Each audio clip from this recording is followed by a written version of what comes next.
सभी किसान भाइयों को जय किसान। मैं आपका साथी राजा हेयर।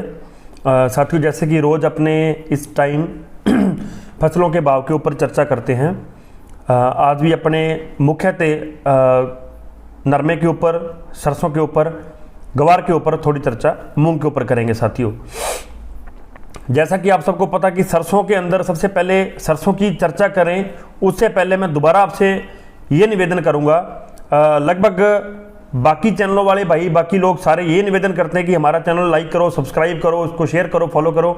मैं ये बात नहीं बोलूँगा क्योंकि ये एक बड़ी इंपॉर्टेंट वीडियो होती है साथियों, और इस वीडियो पर बहुत से भाइयों की उम्मीदें टिकी होती हैं। तो मैं आप सबसे दोबारा ये बात बोलूँगा कि ये वीडियो जो होती हैं एक प्रैक्टिस वीडियोज होती हैं, एक बाजार से जो इनपुट मिलते हैं, जो विशेषज्ञ लोगों की राय पूरे दिन में देखने को मिलती है, या फ़ोन पे हम लोग उनसे कनेक्ट करके जैसे ये राय लेते हैं तो वो आप लोगों के साथ शेयर करते हैं।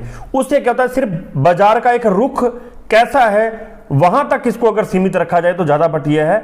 सौदा सारे भाई अपने रिस्क पे करें ताकि किसी भाई को हम मेरी वजह से खास करके नुकसान नहीं हो। उसका कारण ये साथी को कि अपना वीडियो बनाने का मकसद कोई कमाई करना नहीं है, ना तो अपनी कोई वीडियो मोनेटाइज है, ना अपने पेज के ऊपर कोई ऐड चलती है। अपने सिर्फ किसान के बेटे हैं।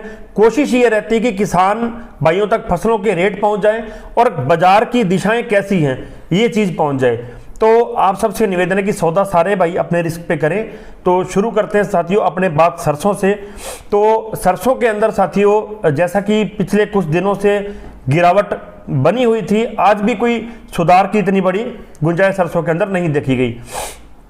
देखिए, अगर अपने चर्चा करें आने वाले महीनों की तो वो चर्चा करनी यहाँ पे गलत होगी, पर मेरे ख्याल से आने वाले 2-4 दिनों के अंदर, खास करके इस हफ्ते के अंदर सरसों के अंदर कोई बहुत बड़ा जो है जो रेट सरसों का नहीं आने वाला।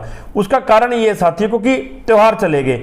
मेन विशेषज्ञ, सभी विशेषज्ञ ये कह रहे कि त्योहारों के ऊपर तेल की खपत बढ़ेगी, और लेकिन वो हुआ नहीं। उसका सोयाबीन का दबाव आ गया, मूंगफली का दबाव आ गया। कुछ जिन लोगों के पास सरसों पड़ी थी वो लोग भी सरसों को एक बार लॉक करके बैठ गए। अभी उनमें जैसे ही भाव डाउन आने लगा, सरसों का डाउन आया, तो उनमें से काफी लोगों ने सरसों जो है सेल करनी चालू कर दी।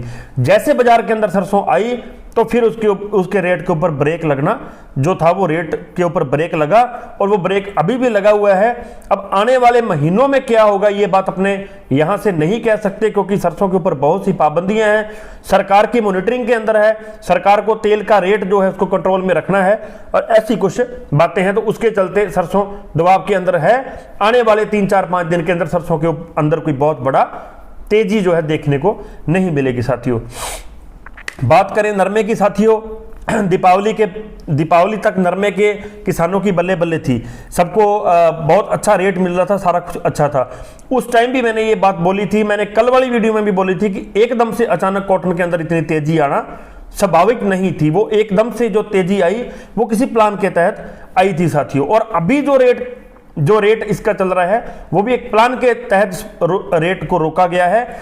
एक चीज नोट करने वाली है, ये शायद आपने कहीं और नहीं सुनी होगी, मैं आपको बताना चाहता हूं।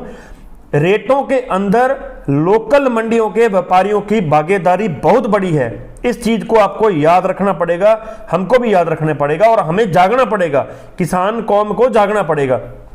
उसका एक छोटा सा उदाहरण देता हूं। किसी मंडी के अंदर नरमा 8300-8400 बिक रहा है, किसी मंडी के अंदर नरमा आज 8910 रुपए तक भी बिका है। तो एक मंडी में 8400 बिकना, दूसरी मंडी में 8900 बिकना, ये कहीं ना कहीं जो लोकल के व्यापारी हैं उनका भी कहीं ना कहीं शिकंजा अपनी अपनी मंडियों के ऊपर है। उनकी भी कोई ना कोई एकता की कोई ना कोई ऐसी सेटिंग है, वो आप लोगों को बेहतर पता है, आप लोगों को बेहतर जानना होगा। एक तो इसकी मंदी का ये रीजन है। अंतरराष्ट्रीय कीमतों के अंदर बहुत कोई भूचाल नहीं आया है नरमे के, बहुत ज्यादा। और सबसे बड़ी बात, कॉटन एक चीज पे बेस्ड नहीं है, कॉटन बिनोले पे भी बेस्ड है, कॉटन जो है रुई के ऊपर भी बेस्ड है।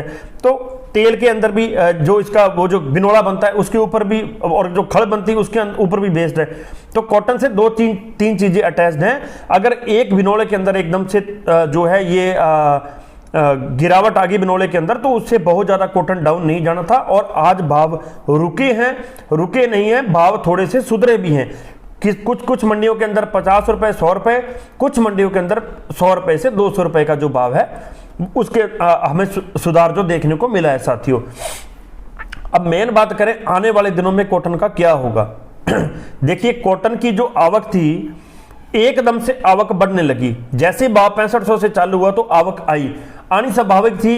किसान भाइयों ने अगली फसल का बीजान करना होता है, तो उस चीजों के चलते हुए फसल आनी तय थी। फसल आती गई भाव बढ़ता गया, फसल आती गई भाव बढ़ता गया, लेकिन भाव इतना बढ़ गया, भाव 9500 रुपए हो गया। जब 9500 भाव हो गया तो लोगों ने, जो हमारे किसान भाई थे, उन्होंने फसल को ब्लॉक करना चालू कर दिया। कुछ तो तब तक सरसों की बिजान हो चुकी थी, दूसरा उन लोगों ने जो डीजल था, जो खाद थी, जैसे मान लो आज मेरे पास जो छोटे किसान मित्र हैं उनके पास मान लो 40 क्विंटल नरमा था, उन लोगों ने 20 क्विंटल नरमा दे दिया और 20 क्विंटल इसलिए रख लिया कि इसका अपने भाव देके बेचेंगे। वो जो 20 क्विंटल बेचा उससे उन्होंने अपने जरूरत का तेल, बीज, खाद जो भी था वो सारा वो लेके उन लोगों ने अपने अगली इस फसल का जो है, जो गेहूं की और सरसों की फसल है, इसके लिए उन्होंने स्टॉक कर लिया। अब वो 20 क्विंटल से भाव देखने लगे, जो 20 क्विंटल पड़ा था। जो बड़े किसान थे उनके पास 200-300 क्विंटल पड़ा था, उन्होंने भी कुछ दिया या किसी ने नहीं दिया। जिन किसानों का मान लो काम चलता है, जो जिनकी कोई सेटिंग है, तो उन्होंने नहीं दिया। तो उस ब्लॉकेज की वजह से, ये एक बहुत बड़ी सोचने वाली बात है, उस ब्लॉकेज की वजह से भी एक बार भाव को डाउन किया गया। आज मंडियों के अंदर बहुत ज्यादा रौनक थी, लोगों ने काफी मात्रा में आज जो है नरमा अपना सेल आउट किया है, नरमा बेचा है। तो ये एक डर बनाने के लिए भी, एक भय बनाने के लिए भी ऐसी स्थिति आई थी।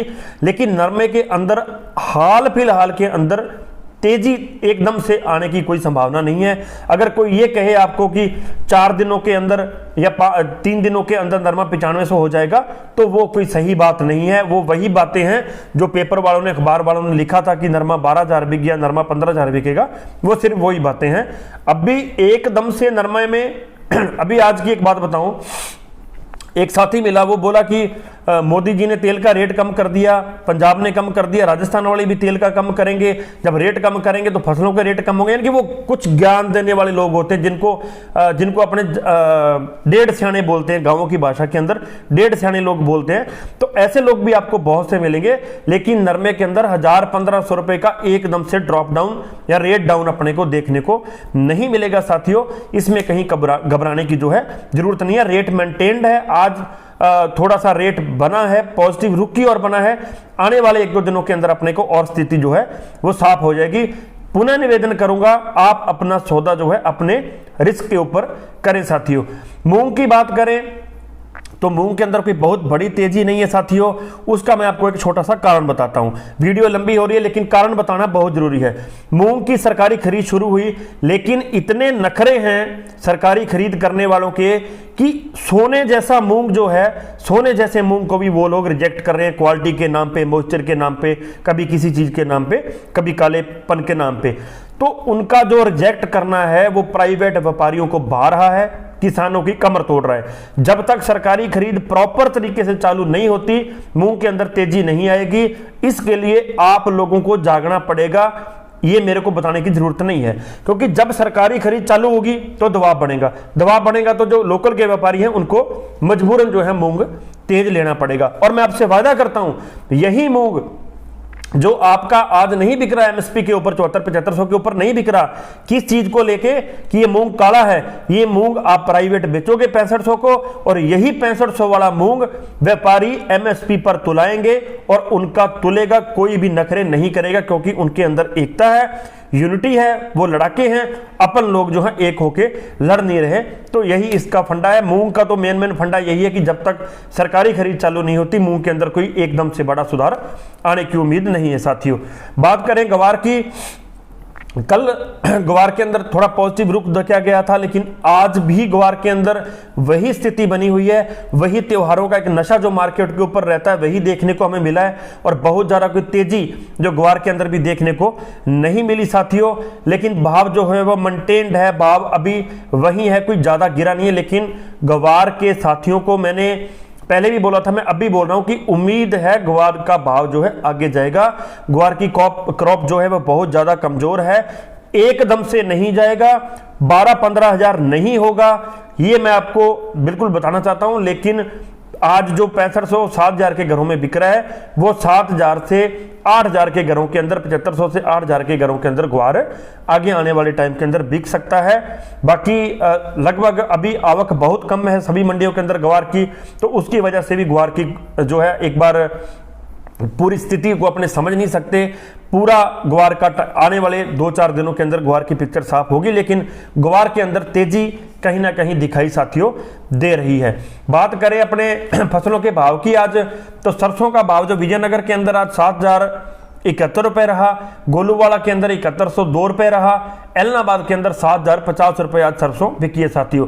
नरमे की बात करें, एलनाबाद के अंदर 8420 रुपए से लेके 8533 रुपए बिका, हनुमानगढ़ के अंदर 8400 से लेके 8790 रुपए बिका, विजयनगर के अंदर अब फर्क देखिए, हनुमानगढ़ के अंदर 8400 से लेके 8790 रुपए, सादुल शहर के अंदर 8900 रुपए और विजयनगर के अंदर 8100 से लेके 8450 रुपए। ये मैं वो जो आपको गेम बता रहा था। रायसेनगर के अंदर देखिए 8400 से लेके 8625 रुपए। और जैसर का भाव अभी शाम को मेरे को किसी साथी ने भेजा था, एक अखबार में भी छपा था, वो शायद आज का भाव था, मैं अब नॉट श्योर, बट 9060 रुपए का भाव जैसर का आज अभी किसी साथी ने भेजा है। अपने ग्वार की बात करें तो विजयनगर के अंदर 6681 रुपए, रायसेनगर के अंदर 6400 से लेके 6990 रुपए। अच्छा भाव यहाँ हर टाइम तेजी रही है ग्वार की। गोलूवाड़ा के अंदर 6800 रुपए और एलनाबाद के अंदर 6400 रुपए आज भाव जो है साथियों रहा है। मूंग का भाव लगभग 5500 से लेके 6500 के बीच आम मंडियों के बीच में रहा है साथियों।